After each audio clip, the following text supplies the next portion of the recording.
Welcome back, guys. I'm Tom Black, your drummer, and welcome to episode 9. Yes, you know, the number 9, yeah, the Beatles. Yeah, we all know what's going on inside of your head. Number 9. Yeah, kind of, let's be grown-ups here, okay, guys? All right, so in this episode, I'm going to dive deep into this episode because I know for a fact this episode is going to be long, and me talking about how long this episode is not going to help out with the length of this at all. It's going to make it longer. I apologize. But what we're going to talk about is super important, and it is going to help you out with your playing, whether you're doing jazz stuff or any normal gig, which is a cover band, piano bar gig, which I mentioned in my earlier podcast episode, and jazz band work. Because once you have a jazz element you're playing, you're able to do all these other things effectively with purpose. So let's get to this episode. So we're talking about the jazz ensemble rhythm section and everyone's role. And it's super important to know everyone's role because it's like you're working in a workplace and you're like, whose job is it anyway to take out the trash? Whose job is it anyway to take care of the money?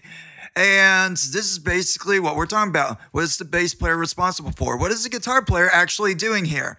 And super important to know these things. So first of all, let's talk about the rhythm section. So the rhythm section is the heartbeat of the jazz ensemble. It is the rhythm section that it is responsible for setting the style, feel, and structure of the band.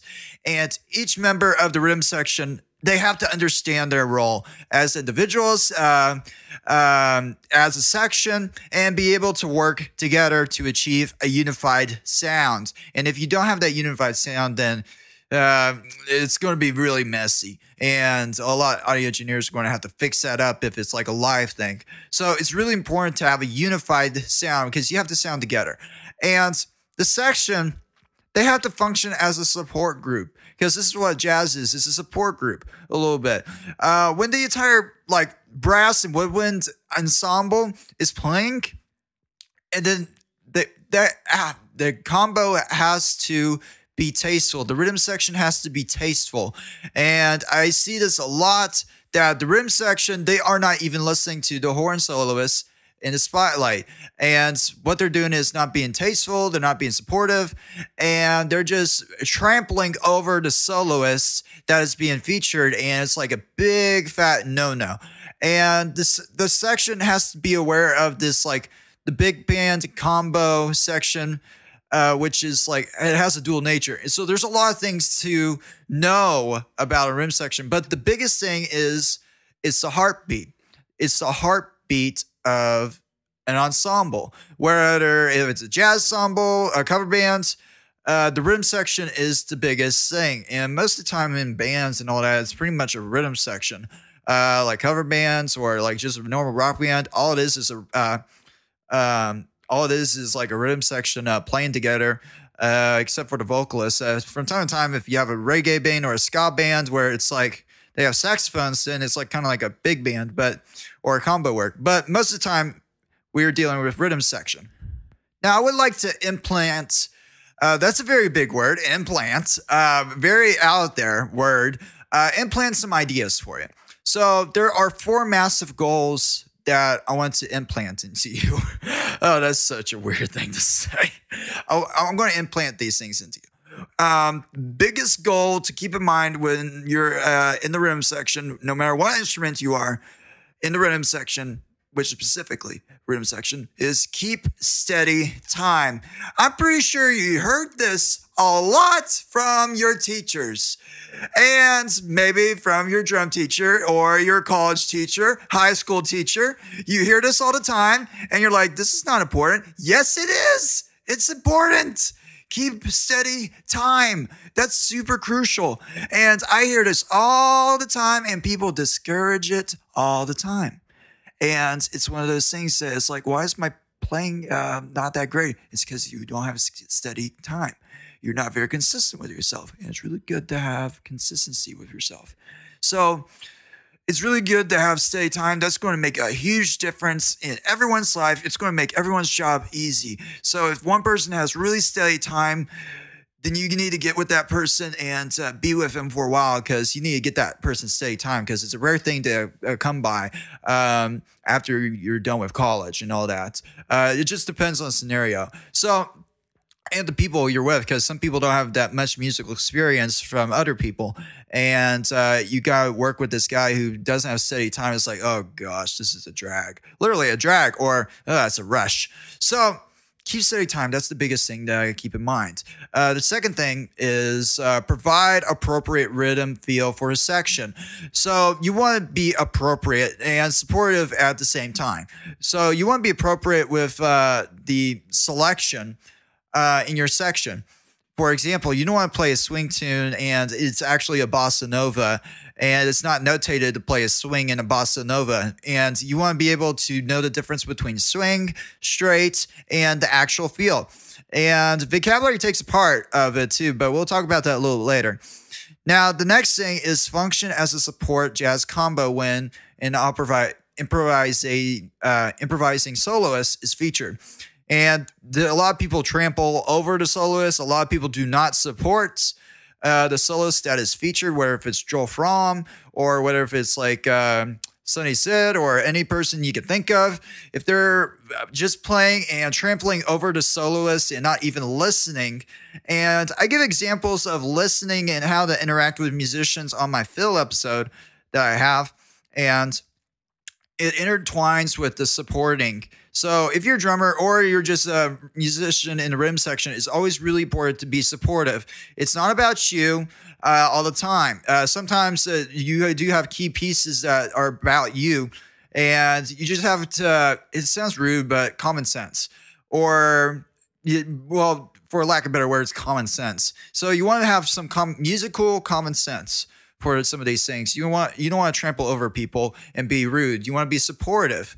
And that's really the important thing about this goal. Now, the last goal that I have for y'all is support ensemble figures appropriately when the entire ensemble is playing. A lot of people don't even do this at all. They don't even know how to support ensemble figures appropriately. And you might be asking yourself, what are some ensemble figures? So if you're reading a big band chart, you might say, if you're in the rhythm section, especially a drummer, if you see like some of these things that are actually above the staff, above the bar line type of thing, those are rhythmic ensemble figures. And sometimes they write it down ensemble figures or big band figures, as some people would say. And it's really important to play these appropriately and set them up appropriately too. And we drummers, this is a big thing for us, for drummers, but other people, it's pretty much written in stone most of the time, and there are rare exceptions to set up. But for a drummer, it's really, really crucial to set up and be appropriate with these things, because we are the people that actually are kind of best friends with the lead trumpet player. And if we are not doing our parts for supporting these ensemble figures, then the trumpet player doesn't even know where to come in. And it just depends on skill level. Sometimes they know where they are, but sometimes they need a little bit of a push or some security, a little bit to where the downbeat is with these figures. Like sometimes you might have this figure, da, da, da, da, which the clap I was doing was a downbeat actually. So if they don't have that foundation, which is do-do-do-do-da, it's really important to have that foundation. So that way, the lead trumpet player knows where to come in, when to play, and he plays on upbeat. So it's really important to, and all these are really important. Everything I say is important because without these things, then the band might not be a great band. It might be a good band, but it's not a great band. So these are some things to consider. Now, each of these goals that I kind of mentioned, they should be accomplished and practiced before like moving forward, especially with the younger rhythm section. It's really important for them to even really know these things. So like goals 1 and 2 that I kind of mentioned, which was steady time and appropriate rhythmic feel for the selection. are really extremely important, and they should be successfully. First of all, they will add a lot of success to the classical and jazz performance because you're focusing on these two things, which are actually one of the elemental elements, as I would say, elemental elements. And at no time, like, the goals should be like thrown away or sacrificed, because if you do that, you're not doing a disservice, because you're not supporting the band. It's really important to support the band. Like, have a really great foundation. You got good framework, and you're able to succeed because you get this really great foundation. Nothing can tear you down. And so keep that in mind. Steady time and be appropriate, okay? Because most people are not appropriate at all. If you think it that way, like, most musicians are kind of like not appropriate sometimes. And I'm not talking about that too, but that's one of the things as well. So the next thing I want to say is vocabulary. So, like, each individual of the written section, this is something that they miss out, is their homework, or as my piano teacher would say, who's your daddy? So it's a long story, but basically what it is like, who is like a father figure to you in the musical world? Whether if it's like for drummers, it's like Philly Joe Jones, Ed Soph, Max Roach, whether if you're a bass player or a guitar player like Freddie Green. These are like some figures, historical figures that you should know about and look up to in big band playing. And also, like, if you're not into big band playing and you're listening to this, there might be some other people you might really, really like in the rock fields, bossa nova fields, Latin, anything, any genre you can think of, Greece music.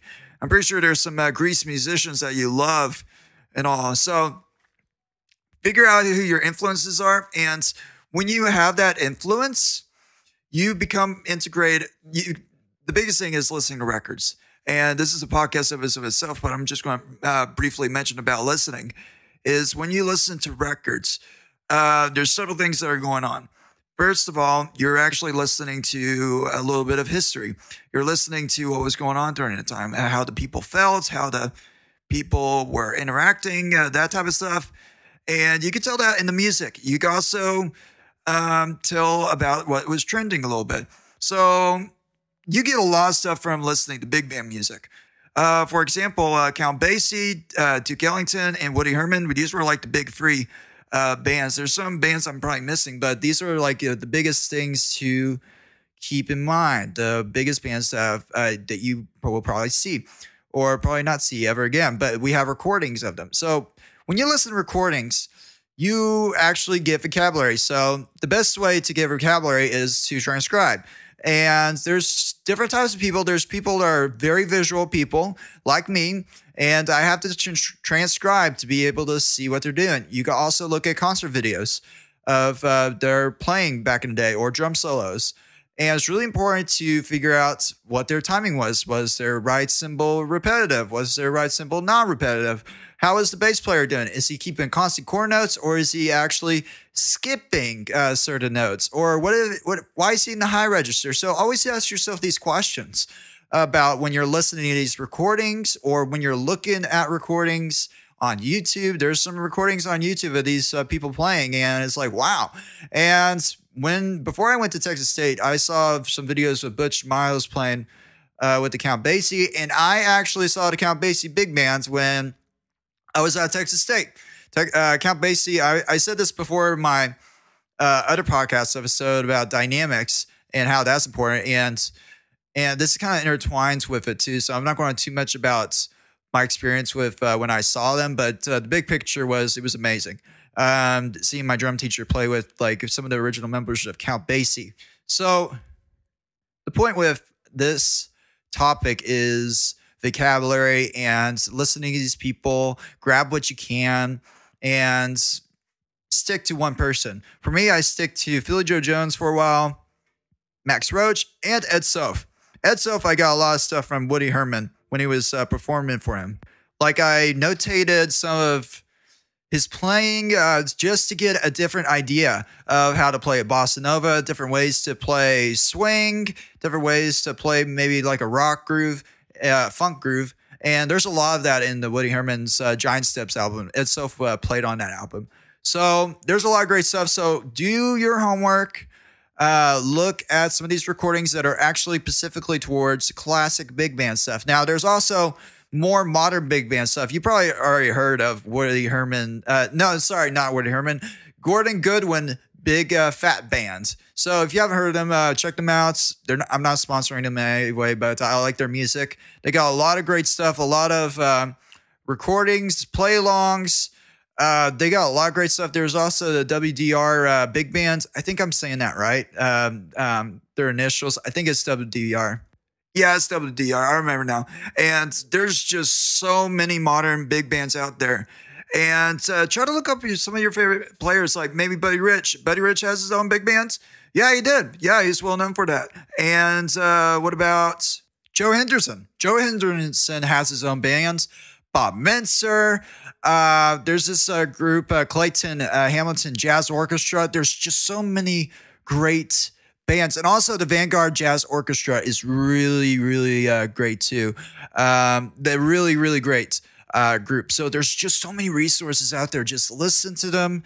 You're going to get a lot of information, and you can incorporate this into your rock playing. Like if you get some stuff from jazz, big band stuff, there's a way to incorporate some of the ideas that they have in jazz, whether it's swung or straight, and you can incorporate that in your rock playing because music is a universal thing, and you can do so much with this stuff. So try to emulate the sounds. And what I mean by what one of my teachers said is, who's your daddy? I'm not talking about Master of Disguise film. It's like, who's your daddy? And all that. No, we are not talking about that type of daddy. We are talking about your father figure in music. So that is basically trying to emulate or duplicate the sounds that the person or performer is making. So that's pretty much the summary of that, which is a shorter story of what I actually was going to say. So since we talked about that, we talked about a really great foundation going on about some of the goals, things to keep in mind, vocabulary.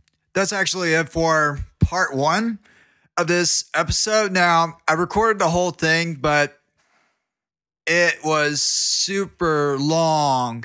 And this is actually a 2-part thing. It was a total of 42 minutes. So I'm going to stop for this episode, for this part 1. And then the next section, we're actually going to talk about the roles. So the good thing is, you know what the foundation is. So work on that.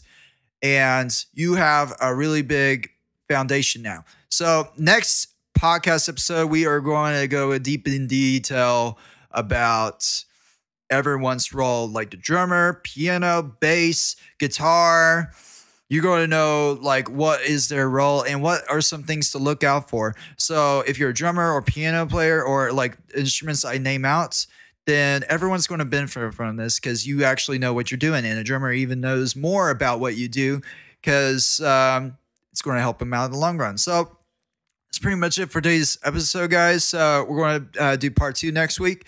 And don't forget to leave a review. And I'm Todd Blackman, your son's drummer. And I'll see you in the next one.